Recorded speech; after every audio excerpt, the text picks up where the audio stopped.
मित्रों, आज मैं आपको प्रेमानंद जी महाराज की आत्मकथा सुनाने जा रहा हूँ। इस कथा को आप ध्यानपूर्वक सुने, क्योंकि ये इतनी संघर्षपूर्ण कथा है कि आपके रोंगटे खड़े हो जाएंगे। प्रेमानंद महाराज जी की दोनों किडनियाँ फेल हैं, फिर भी अपने वाणी की अमृत वर्षा से अनेकों भक्तों का मार्गदर्शन किया है और अभी तक कर रहे हैं। जब किसी पर भी ईश्वरीय कृपा होती है तो उस व्यक्ति के मुखमंडल पर एक अलग प्रकार का तेज और आकर्षण होता है।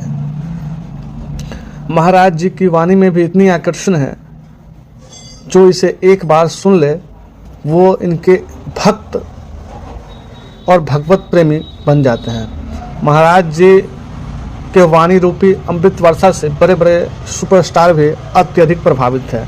महाराज जी का आश्रम एक एकलौता आश्रम है जहाँ पर एक सुपरस्टार और एक आम आदमी दोनों एक समान होते हैं। इनमें कोई भेदभाव नहीं किया जाता। उन्हीं की मैं आज आत्मकथा बताने जा रहा हूँ। चलिए शुरू करते हैं इस वीडियो को। अच्छा लगे तो कृपया वीडियो को लाइक कमेंट करना बिल्कुल न भूलें और साथ ही चैनल को सब्सक्राइब ज़रूर कर लें। प्रेमानंद जी महाराज का जन्म उत्तर प्रदेश के कानपुर में ब्राह्मण परिवार में हुआ था। प्रेमानंद जी महाराज का नाम अनिरुद्ध पांडे है और इनके पिता का नाम श्री शंभू पांडे और माता का नाम श्रीमती रमा देवी हैं। सबसे पहले प्रेमानंद जी के दादाजी संन्यास ग्रहण किया, साथ ही इनके पिताजी भी हमेशा भक्ति में लगे रहते थे और इनके बड़े भाई बहुत बड़े भगवत प्रेमी थे और नित्य दिन गीता का पाठ किया करते थे। प्रेमानंद जी के परिवार में भक्ति का माहौल था और इसी का प्रभाव उनके जीवन पर गहरा पड़ा। जब वे 5वीं कक्षा में थे तब से ही उन्होंने गीता का पाठ करना शुरू कर दिया और इस तरह धीरे धीरे उनकी रुचि आध्यात्म की ओर बढ़ने लगी। साथ ही उन्हें आध्यात्मिक ज्ञान की जानकारियाँ भी होने लगी और जब वो 9वीं कक्षा में गए तभी उन्होंने संन्यास लेने का फैसला किया। यह बात सबसे पहले उन्होंने अपनी माँ को बताया। उनकी माताजी ने इस बात को गंभीरता से नहीं लिया। महाराज जी अगले दिन सुबह के 3 बजे घर छोड़कर निकल गए। उनके दिमाग में अनेकों प्रश्न चल रहे थे और घर से एक दृढ़ संकल्प के साथ निकले थे कि प्राण त्याग देंगे परंतु घर वापस नहीं जाएंगे। महाराज जी ऐसे ही चलते गए।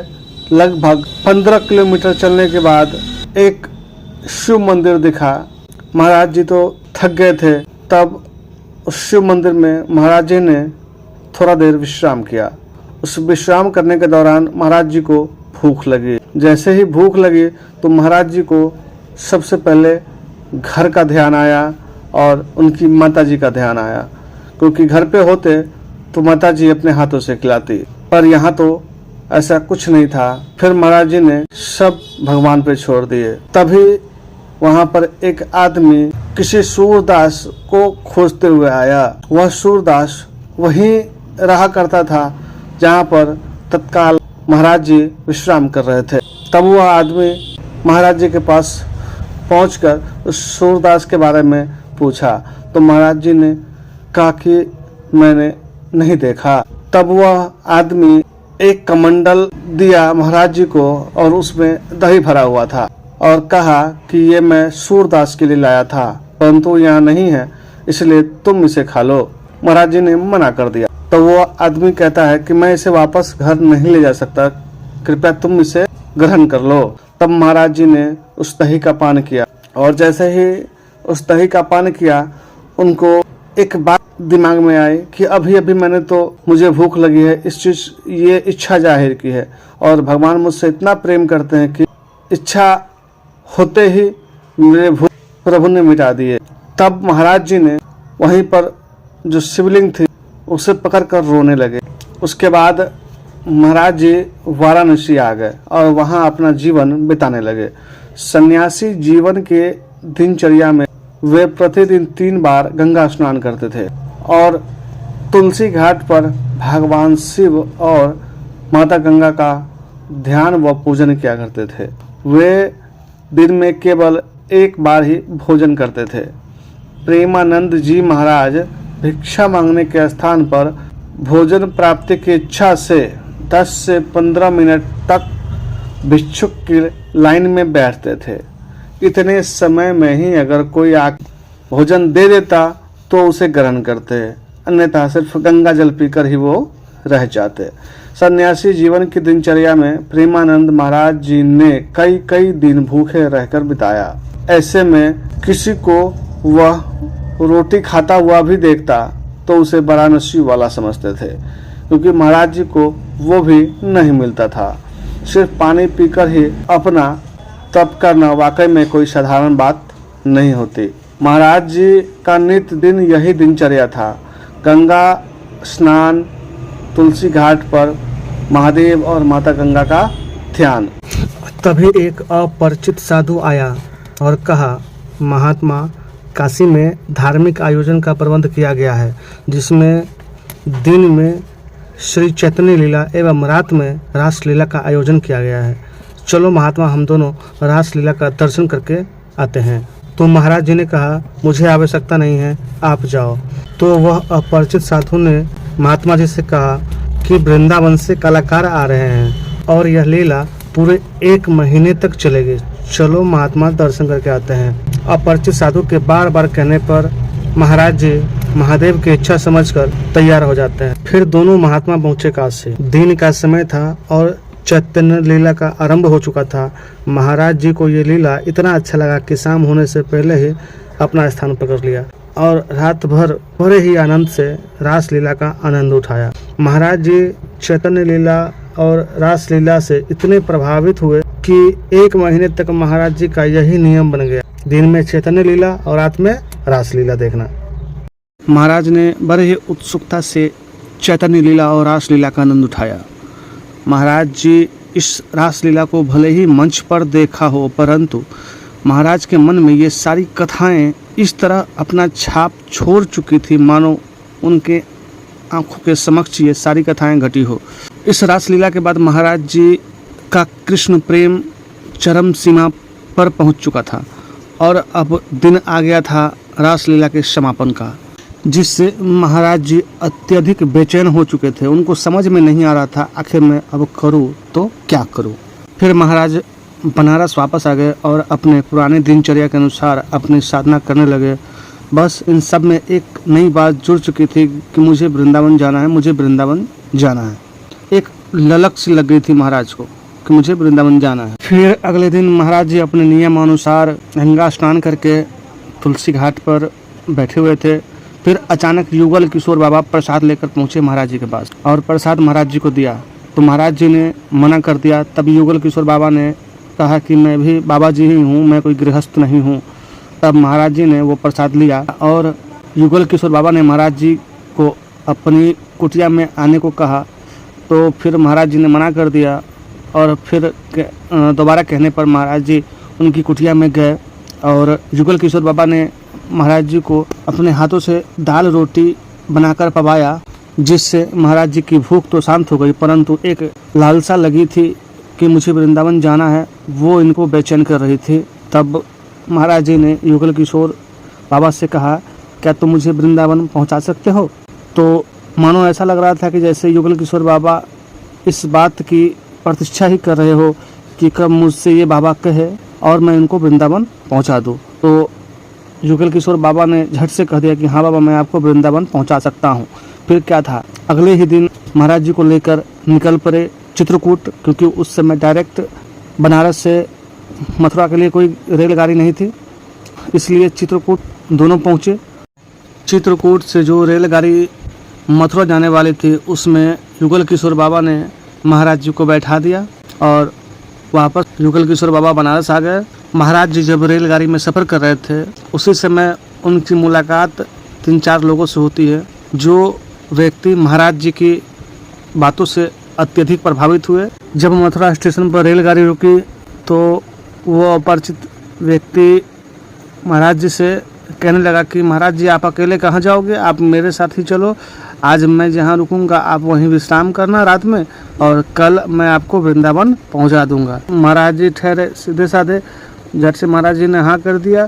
फिर उस अपरिचित व्यक्ति के साथ महाराज जी निकल पड़े। कुछ दूर चलने के बाद वो व्यक्ति राधे श्याम गेस्ट हाउस के पास पहुंचा तो महाराज जी को बोला कि आप यहीं रुकिए, मैं जब अंदर से बुलाऊंगा तब आप अंदर आना। फिर क्या था, वो व्यक्ति अंदर चला गया और महाराज जी राधे श्याम गेस्ट हाउस के बाहर ही बैठ गए। ठंडी का मौसम था। काफ़ी समय बीतने के बाद भी अंदर से कोई बुलावा नहीं आया, फिर भी महाराज जी वहाँ बैठे रहे। इतना अभद्र व्यवहार का भी महाराज के मन में कोई गिला शिकवा नहीं था। बस महाराज जी इस बात में मग्न थे कि मैं वृंदावन पहुंच गया। तभी एक आदमी आता है और महाराज जी से कहता है कि बाबा जय श्री कृष्णा, कि आप इस ठंड में यहाँ क्या कर रहे हैं। तब महाराज जी ने सारी बातें उनको बताई।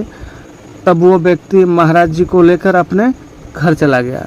वहाँ जाने के बाद महाराज जी को सबसे पहले भरपेट भोजन पवाया, उसके बाद सोने का व्यवस्था कर दिया। सुबह होते ही सबसे पहले महाराज जी को लेकर पहुंचे यमुना जी। वहां महाराज जी ने स्नान किया और उसके बाद पहुंचे द्वारकाधीश। द्वारकाधीश पहुंचने के बाद जैसे ही महाराज जी ने द्वारकाधीश का दर्शन किया, महाराज जी की आंखों से अश्रु बहने लगे और जोर जोर से चिल्लाकर रोने लगे। और फिर महाराज जी ने कहा कि मुझे रमन रीति जाना है। तब उस भक्त ने कैसे कैसे करके साधन का व्यवस्था किया और महाराज जी को रमन रीति लेकर गए।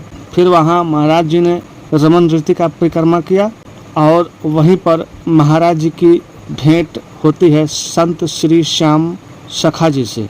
और महाराज जी ने श्याम सखा जी से ये बात कही कि यहाँ अगर 3-4 दिन रहने का व्यवस्था हो जाता तो मेरे लिए अच्छा होता। तब उस संत श्याम सखा जी ने महाराज जी को जगदानंद की कुटिया में लेकर गए, जहाँ पर लगभग में 500 संत रहते थे और वहाँ निःशुल्क सबकी भोजन की व्यवस्था होती थी। और नित्य दिन वहाँ लगभग में 500 से 600 संत भोजन करते थे।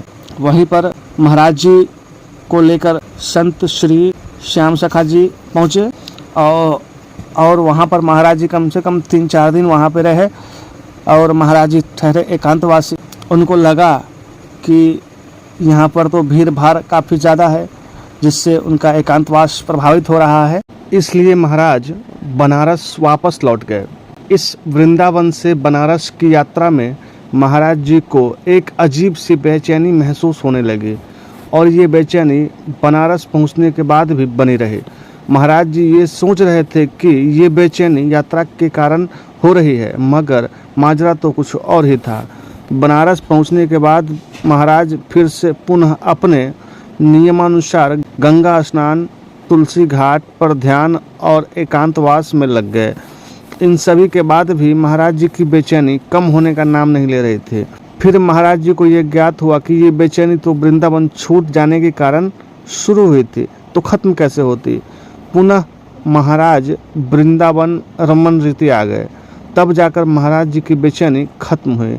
तब से लेकर आज तक महाराज जी सभी प्रसिद्ध स्थानों पर रहते हुए राधा रानी की सेवा कर रहे हैं, जिसमें प्रसिद्ध स्थान है संत कॉलोनी, अचल विहार, लाडली कुंज, मदन पीर की कुटिया, रमन रीति।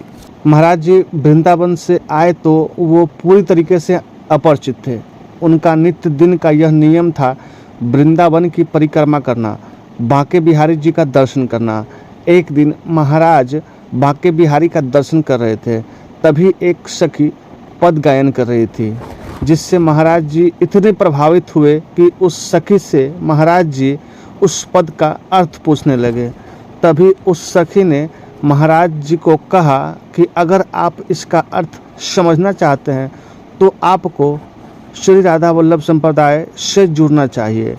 उसके बाद महाराज जी सीधे पहुँचे श्री हितमोहित मराल गोस्वामी जी के शरण में।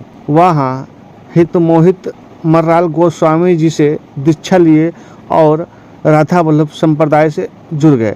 कुछ समय बाद महाराज जी को गोस्वामी जी के मार्गदर्शन में श्री गोविंद शरण जी महाराज का सानिध्य प्राप्त हुआ जो महाराज जी के वर्तमान गुरु एवं प्रमुख संतों में से एक है।